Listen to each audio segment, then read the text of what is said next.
Queridos, prezados e amados irmãos da TV Caminho Livre, graça e paz do nosso Senhor Jesus Cristo. Gostaria de ler, como introdução deste vídeo, Gálatas 4, versos 8 e 9.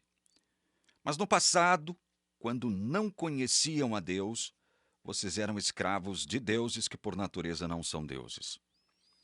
Mas agora que vocês conhecem a Deus, ou melhor, agora que vocês são conhecidos por Deus, como é que estão voltando outra vez aos rudimentos fracos e pobres aos quais de novo querem servir como escravos? Eu gostaria de salientar o seguinte: aqui no início do versículo 9, Paulo retifica uma afirmação. Na primeira afirmação, o povo é ativo. Agora que vocês conhecem a Deus. Ele retifica esta afirmação e diz, ou melhor, agora que vocês são conhecidos por Deus. Ou seja, Paulo coloca os crentes da região da Galácia como agentes passivos. Agora que vocês são conhecidos por Deus. Alguns dizem que a gente só passa a ser conhecido por Deus depois que a gente se converte, depois que a gente passa pelo novo nascimento. Mas será que é assim mesmo? Será que Deus, a onisciência de Deus em relação a nós, como seus filhos, ela só passa a existir após a nossa conversão? Será que é assim? Será que nós vamos delimitar a onisciência do nosso Deus? É isso que nós vamos fazer com a onisciência de Deus? Delimitá-la? Aleijá-la? Nós vamos provar que não. Deus não nos conhece do ponto de vista salvífico e redentivo somente a partir do instante em que nos convertemos. Olha, vamos ler 1 Pedro. 1 Pedro, vamos ler agora. 1 Pedro, capítulo 1, verso 20.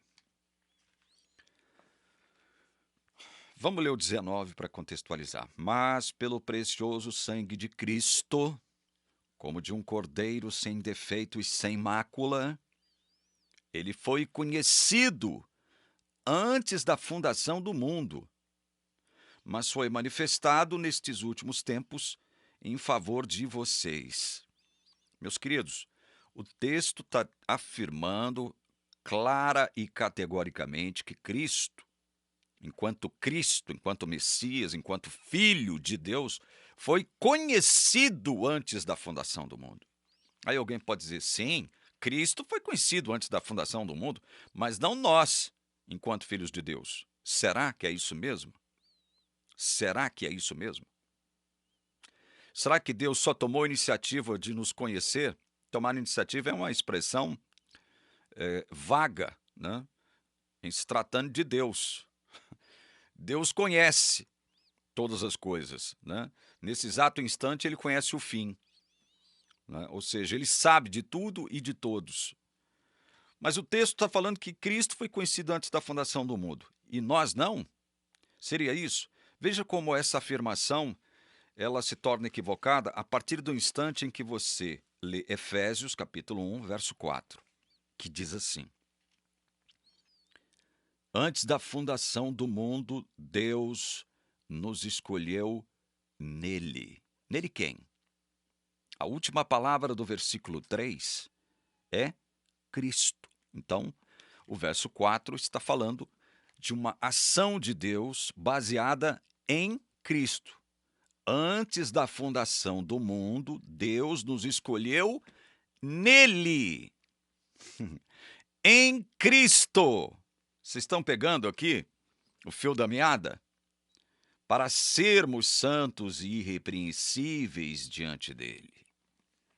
Então veja, se Deus conheceu o seu Filho, o nosso Cristo, o nosso Messias, antes da fundação do mundo, e ele nos escolheu, ou seja, nos elegeu nele, em Cristo, quando é que nós, seus filhos, fomos conhecidos por Deus? Quando? Só há uma resposta para isso: antes da fundação do mundo. Antes da fundação do mundo. O evangelista João,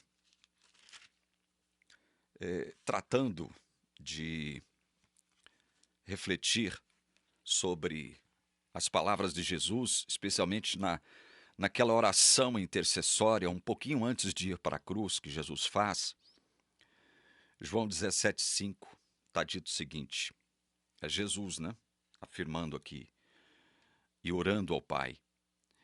E agora, ó Pai, glorifica-me contigo mesmo, com a glória que eu tive junto de ti antes que houvesse mundo. Antes que houvesse mundo. Glorifica-me com aquela glória que eu tive junto de ti antes que houvesse mundo. No verso 24, Jesus diz: Pai, a minha vontade é que onde eu estou também estejam comigo os que me deste, para que vejam a minha glória que me conferiste, porque me amaste antes da fundação do mundo.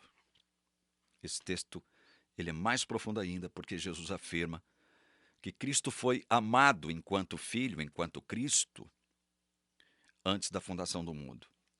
Ora, se Deus nos elegeu nele antes da fundação do mundo, é óbvio que Deus nos amou em Cristo também antes da fundação do mundo. Deus nos conheceu antes da fundação do mundo. Nos conheceu de modo redentivo, de modo salvífico antes da fundação do mundo. Olha o que Jesus diz em João, capítulo 10, verso 14. Conheço as minhas ovelhas e elas me conhecem. Olha, conheço as minhas ovelhas e elas me conhecem. Quando é que Jesus conheceu de fato as suas ovelhas? Quando? Antes da fundação do mundo, ele já conhecia as suas ovelhas. Ou vocês agora, meus irmãos adventistas, querem delimitar a onisciência de Deus? Querem aleijar a onisciência de Deus? Jesus diz aqui em João 10, 26, mas vocês não creem porque não são das minhas ovelhas.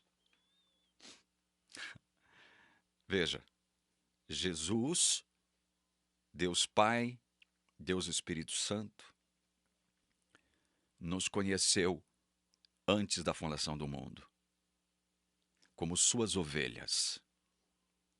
Agora, a esses que ele não conheceu como suas ovelhas, antes da fundação do mundo, o que eles não farão? Olha aqui. Mas vocês não creem porque não são das minhas ovelhas. Nós passamos a pertencer a Deus antes da fundação do mundo, porque Deus nos escolheu soberanamente, em Cristo, que foi conhecido antes da fundação do mundo. Se Cristo foi conhecido antes da fundação do mundo, e nós fomos eleitos, escolhidos nele, em Cristo, nós fomos escolhidos, eleitos e fomos conhecidos como seus filhos antes da fundação do mundo. Quem não foi conhecido antes da fundação do mundo por Deus como seu filho, não crerá em Jesus. Está aqui, olha. Mas vocês não creem porque não são das minhas ovelhas. Muita gente não conheceu a Cristo ou não o reconheceu como Messias porque não eram das ovelhas de Deus. Vocês estão entendendo como tudo estava já pré-determinado por Deus? Houve uma ação efetiva e soberana da parte de Deus em conhecer, antes da fundação do mundo, Cristo Messias, o Salvador do seu povo, a quem ele elegeu em Cristo. Então, Cristo conheceu o seu povo antes da fundação do mundo. E aí eu pergunto, como é que esses a quem Deus elegeu em Cristo, poderão se perder? Me respondam vocês, meus irmãos adventistas, que afirmam que é possível perder a salvação. Me respondam. Como é que vocês podem driblar o sentido de textos como estes que eu li aqui agora? Não é você e não sou eu que tomamos a iniciativa de conhecer a Deus. essa postura ativa não existe no cristianismo. Nós somos passivos quanto ao assunto conhecer Deus. É Deus que nos conhece. É Deus que nos conhece. Somos conhecidos por Deus. Fomos conhecidos por Deus antes da fundação do mundo, porque Deus nos escolheu nele, em Jesus. Não por nossa causa. Não porque eu seria santinho. Não porque eu seria bonzinho. Não porque eu seria um exemplo de testemunho cristão. Quando eu ouço gente falando de testemunho cristão, eu fico abismado com as bobagens que eu ouço por aí. Aceite a palavra. Não brigue contra ela. Não contenda contra a palavra de Deus. Que Deus te abençoe. Em nome do Pai, do Filho e do Espírito Santo. Amém.